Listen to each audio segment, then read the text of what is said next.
Should we sing? Sorry. Is there singing that's about to happen, guys? No, but I just.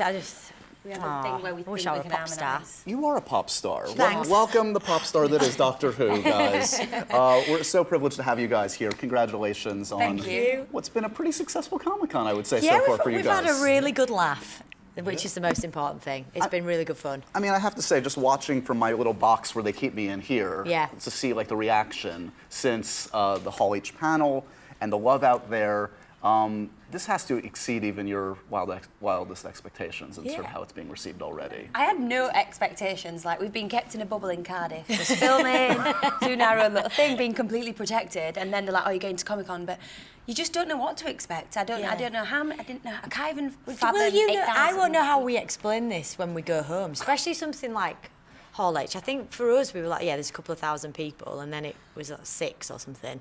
And when you walk on, you can't see. Right. So there was a bit where they'd turn the lights up so we could see the people that had cosplayed. And I was like, oh, yeah, it's quite big. I tried to play it really cool. I was like, oh, yeah, it's quite a few people. But it's beyond even just like the excitement. It's really about emotion, I think, too. I mean, I mean, from what I gather, like there's been a lot of like heartfelt kind of response. Yeah, just I've from cried. this. Yeah, we're on the panel with the video. The video, there was a video of messages for Jodie saying, well done. It weren't about me, and I nearly started crying. Have you kept it together? Have there been tears? I tried to. Like, just before we went on the panel, I was proper nervous. I was like, my heart was beating. I couldn't keep still during the panel and that. You know what I mean? I was going crazy, but you know, for somewhat, I tried to keep it together, keep a brave face going on. You know. Yeah, I think we all got quite emotional when our co-star Bradley Walsh popped up on a little surprise video, and then we all had this weird thing of, is he going to burst through like some hidden curtain? I thought it was coming. Anything is Is possible. Brad going to manage to upstage us all? Yes. Yes, he is. What a jerk. This has been a long time coming, obviously. There's so much talk about the first female doctor. Are you surprised it's taken 2018 to get to this place? Has it taken too long in a way? I'm not surprised, which is probably more depressing, Yeah. but I think it is certainly time.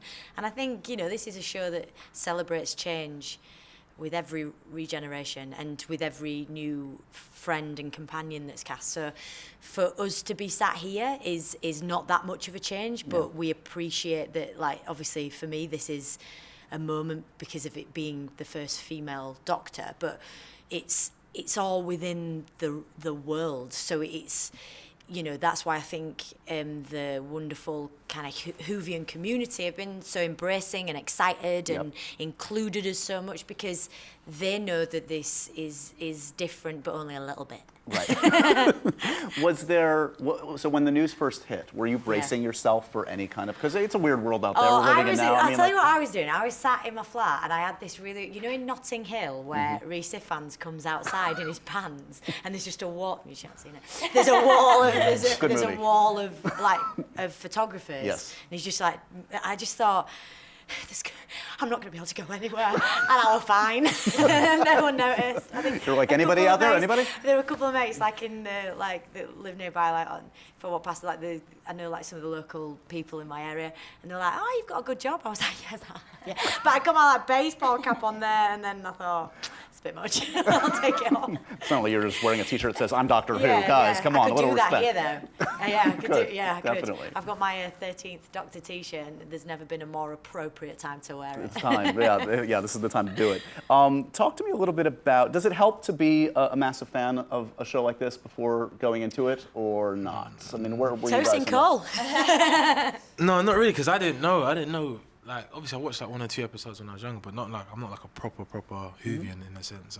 You I are don't now. Whether you like it or not. Yeah, and I don't think you need to, because, you know, like, especially with the Doctor being, you know, a new Doctor and she's been regenerated, so like everything you find about the Doctor, about her having 2 hearts, you kind of find out along the way of the journey. So like, if you're a new fan and you want to watch it for the first time, you kind of find out all these things about the Doctor as you're going along anyway. So you can just come in, join in with the adventure, and just learn new things about the Doctor and old things about the Doctor as you go along. So yeah. I think that's the thing about the show, is you don't want to create this message that you can only watch it if you have this 55-year It's intimidating. encyclopedic knowledge, because we don't, and actually it's our job to bring fresh eyes to it and a fresh energy. And you know, I'd say we're all aware of it. It's a fabric of being British, but as we've discovered in a load of press conferences, it's actually a fabric of quite a lot of different countries. And in saying that, like, you also, there are stuff in there's lots of stuff that is for people who are Whovians, like they're not left out. Like, it's not a completely new series that they're going to disregards. I don't get it. I don't get what it is. It's now a woman. There's now people of colour. What is that? I don't know what that is. How does that even work? It works for both sides. Yeah. You know? It's still Doctor Who at the end of the day. That's the most important thing. No matter It's what. interesting, from what I gather in some of the footage that was run, traditionally, your characters are described as companions, but describe them as friends. It's the first time I've been a truly method actor, and I've gone, hi, best friend. And in the show, I get to be like, hi. So what is the significance of that distinction in the I show? think Chris says it really well, doesn't he? Chris Chibnall, the exec, he's just like, it would be really weird if I came into a room and said, hi, I'm Chris and these are my companions. Yeah. It's just a really normal Very thing. formal, interesting Yeah, kind I'm of a deal. doctor, these are my friends. It's still a term.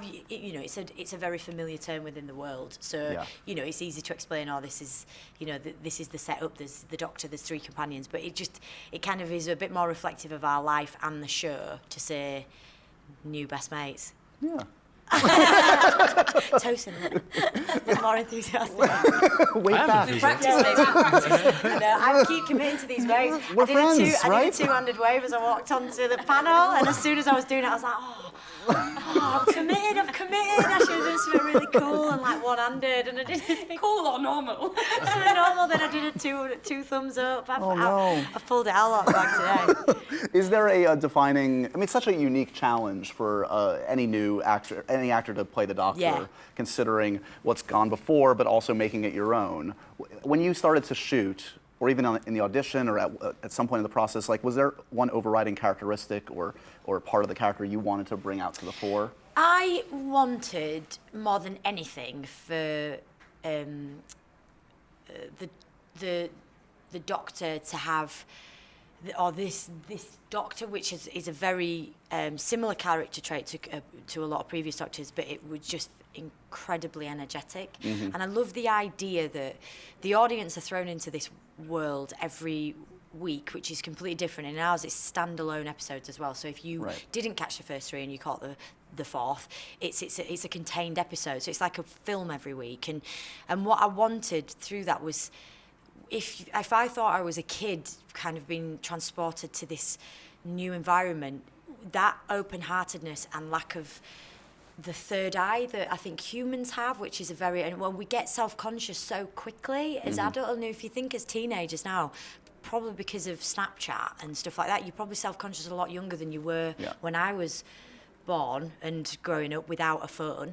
And I just feel like this is an open-hearted, unself-conscious, energetic Time Lord. And that is similar and different and encompassing and new, and it's all the things that is the Doctor, but new to the Doctor. And so that's why it's a really liberating part to play, because you can basically do what you want with it. Nice. But I was given it on a plate by Chris Chibnall, who's written it, and there's not a lot of hard work required from me, except just understand the scene and play what he's written. So a lot of our hard work's done. And you guys, correct me if I'm wrong, you've shot basically almost all of it. Yeah, we've All- got 2 weeks left. And are those 2 weeks for, like, we're in sync again. The friends, they see your friends.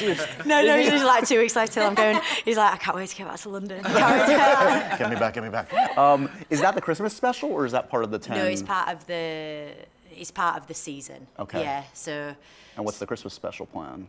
we don't know if there is one. We don't know. No. Okay. Well, you don't know. That's as evidenced by my question. Yeah. So, but yeah, there's. I think, it's 9 months coming to an end, and so it's really weird because we've just like been shooting this thing, and then we get to Comic-Con, we're like, it's a pretty big deal.